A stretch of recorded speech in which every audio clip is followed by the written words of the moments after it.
What up, world? It's your boy KP. Like the expert.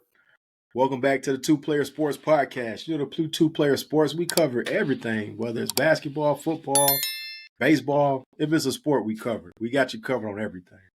Mike the Expert, what's going on, my dog? Nothing much, man. What's been going on with you? Man, just maintaining, getting ready for Christmas. Y'all know what it is. So y'all didn't come on here to hear us talk about how we doing and talk about Christmas and all that. They came on here to hear us talk about sports, right? Yep. And Yeah. today we're gonna talk about the infamous Draymond Green.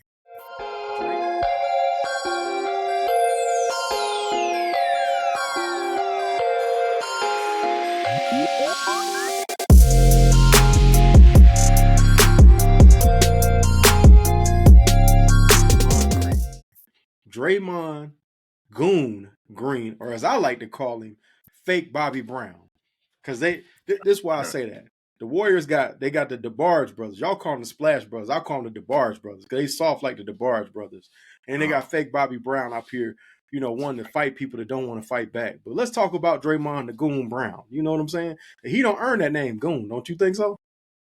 Yeah, I mean, he'll earn the name. He's been the goon for a while, but that's worked out for Golden State for a long time. Definitely. So y'all already know this man been suspended indefinitely for 360 punching Nurkic in the face, taking off on him, saying that it wasn't on purpose, it was on accident, and since he didn't mean to do it, he's sorry. He was just trying to sell a call and box out. I don't know who boxes out at the 3-point line, and I don't know who swings 360 to sell a call. Mike, you played a lot of basketball your whole life. Have you ever done a 360 swing your arms in the air move ever for any reason? Nah, and I've never really tried to sell a call either, but So I don't know. But yeah, that was just kind of crazy. I mean, he obviously did that on purpose. He obviously meant to hit him. He's really hurting his team right now. His team is not playing well anyway, but without him, his team could be messed up. But this is a chance for the other guys like Kaminga and all those guys to step up and play that role and see what they can do. What could wind up happening is Kaminga could get in there and start balling because he is a better offensive player. He doesn't have the defense that Draymond has, but he can get there if he just play hard. And Draymond might wind up losing a spot. So we'll see what happens.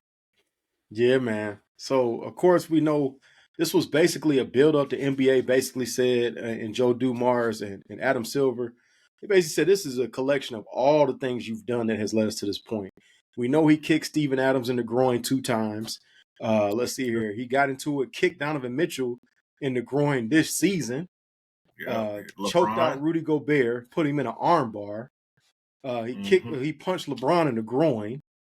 He slammed Trevor Ariza on the ground. I think he got into it with Rondo. We know about that. I mean, it's like basically this dude's got into it with multiple people in the NBA. And he stomped on, crazy. Was it Sabonis or somebody like that? He stomped on Sabonis' chest. Yeah. So, I mean, I feel like they've enabled him. I think that when they gave him the 5-game suspension for choking Gobert, that was way too light. Like, how do you get 5 games? Yeah. You putting a dude in the arm bar and dragging him across the court. That's crazy. Yeah. Well, they enabled him over the years. That's just a part of it. But, Steve Kerr and those guys, they coddled him. They always have an excuse for everything that he does. Now, don't get me wrong. That intensity and everything, I mean, that's really helped the team because Golden State is a soft team. They've always been a soft team. And they need somebody like Draymond Green to get out there and to be tough like that. But now it's going overboard. And I think the reason why Draymond is taking it overboard at this time is because he can't play the way that he used to play. His defense is not what it used to be. So now he's trying to overcompensate by doing all these other antics that is not helping him and is not helping his team. 100%. I remember Kendrick Perkins said that basically Golden State as a whole is lashing out because, the candle is almost burnt out. These guys are at the end of their run. I mean, Klay Thompson looks washed. Most of the games, he can't get any shots. He can't get any space. Like you said, Draymond cannot guard any dudes one-on-one and shut them down. And I guess if you at a level of Draymond has been in his career, he's been in a Hall of Famer. I don't think he is, but he will be. Mm-hmm.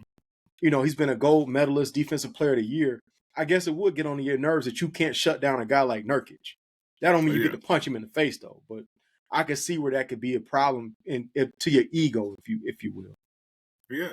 I mean, you got to think Draymond's never been a real good offensive player, and now his defense is not where it used to be. So if you're not a good offensive player and you're not a good defensive player, what are you? So I mean, yeah, his skill set, he helps run the offense, so that still helps. But honestly, Chris Paul can do that now too. So it's Right. kind of and the other guys on the team, honestly, the other guys on the team, if they were able to nurture and build up those other guys like Kaminga, like Moody, like those other guys, they might actually be a better team by now if they would have, ramped them up earlier.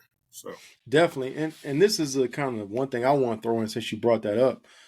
It really shows now that potentially the Warriors, like you said, they've coddled him. They've allowed him to act a fool on a regular basis. And it shows when he punched out his teammate in Jordan Poole, he didn't even get it, he didn't even get suspended. There was no reprimand. And I get it. Y'all don't have to like each other. We know teammates getting fights. Michael Jordan put his hands on Steve Kerr. But at yeah, least square up with a guy. Don't sucker punch him. yeah. Once you sucker punch him, I feel like that ruined the team. And it showed. They haven't been the Well, same team. Jordan Poole ain't been the same player since he got KO'd. Draymond ain't been the same. You know what I'm saying? And what's crazy is they sent Poole off, hoping that I guess they would do better without him. And it seems mhm. like it's been bad for him and them. Oh yeah, yeah. Most definitely. Now you said square up. That was going to happen. Poole is not going to square up with anybody. So they're waiting for that to happen. It's not going to happen. Poole is as soft as they come. But but yeah, that whole thing, it didn't work out for Poole, and it's not working out for Golden State. Honestly, I mean, Poole is not a number one option. He needs to be, coming off the bench as a six man, or even if he's starting, he needs to be a number 3 or 4 option. He's not. He's a good player. He actually has a lot of talent, a lot of skill, but um, mentally is not there. He doesn't see the game the way some of these other guys see it, like a Chris Paul, like a Steph Curry, people like that. So yeah, he needs to be on the team where he's not one of the top 2 options at all. But before we go any further, uh, we'll let you know who this episode is brought to you by today. This episode of the Two Player Sports Podcast is brought to you by Boy Retro. Boy Retro is a new clothing line that is completely inspired by the 80s and 90s, which we all know is the pinnacle of all things retro, whether we're talking about entertainment or gaming or even sports. Boy Retro has you completely covered, whether you're looking for t-shirts, sweatshirts, hoodies, hats, as well as truckers. You can find Boy Retro at boyretro.com. Remember, Boy Retro is completely retro beyond its years. We thank them for the support. Now back to the show. All right, so we jumping back in here now. We're talking again about Draymond being suspended. We don't really want to beat a dead horse. I think that he deserved it. We both feel like they went light on him last time. I remember you saying he should have got 10 games when he got the 5 for the Gobert incident. Yeah. At this point, what's a number that you feel like, and I know it's indefinite and Joe Dumars won't commit to a number, but what's the minimum that you would have him be able to come back in? If you were the NBA, He's you're about Adam Silver. about 20 games. He needs to get about 20 games right now, at least. He's probably not going to get that. They're probably going to coddle him. That's why they have that indefinitely thing there, so they're going to wait. He's not going to, they probably won't go as hard on him as they should, but he needs at least 20. Um, Golden State, I think they're in like 11th place right now or something like that. When he comes back, they'll probably be even worse. But yeah, he needs at least 20 games. I agree 100%. I know that they said that he has to do different things like get counseling and all that, but he definitely has to get 20 games. At this point, the guy is putting other people at risk. The NBA Yeah. is super, super lucky that all his antics have not caused another Malice at the Palace. And some of that's probably because Draymond know who to pick on. Like, he don't do this to Right. Bobby Porter. He don't run up on the guys that's going to definitely, swing back at him. He don't do that. But eventually, one of these other guys going to get tired of it, and it will be a Mouse at the Palace 2.0. You cannot Yeah. keep hitting people and choking guys and all these. He's almost like a WWE goon now, like a villain, a Mm-hmm. heel. He's almost like, remember the Brooklyn Brawler from Yeah, I WWF? remember. He used to have a Yeah. ripped up. Basically the Brooklyn Brawler at this point. Yeah, he's tripping for real. He's tripping for real. He really doesn't need to do all that. I mean, this is not wrestling. I mean, I can see if this was back in the 80s with the bad boy Pistons and all that stuff, but the NBA is not like that anymore. So he really just can't be like that. I can see being physical, but he's just taking it overboard. And I don't respect it because of the people that he's doing it to. Right, If he did everybody the same, then I would respect it more. But I right, mean, you don't get any points on what you did to Gobert or what you did to Jordan Poole or Nurkic. These guys who are not going to do anything to you. right. So not Yeah, at all. No I don't even respect. see him doing that to like Kevon Looney. That's his own teammate. He probably won't run Oh up on yeah, him like that. Let alone, nah. Looney got the arm. right, like a Iguodala, like I said, like Portis. I know he ain't gonna put up with Yeah. that. PJ Tucker, Mhm. all these other guys that are not gonna go out like that. Yeah, I've never seen him do anything like that to any of those guys. So yeah, it's not gonna happen. So, It's not Mike, gonna happen. expert, where do you think the Warriors go from here? Like, where do you see them finishing the year?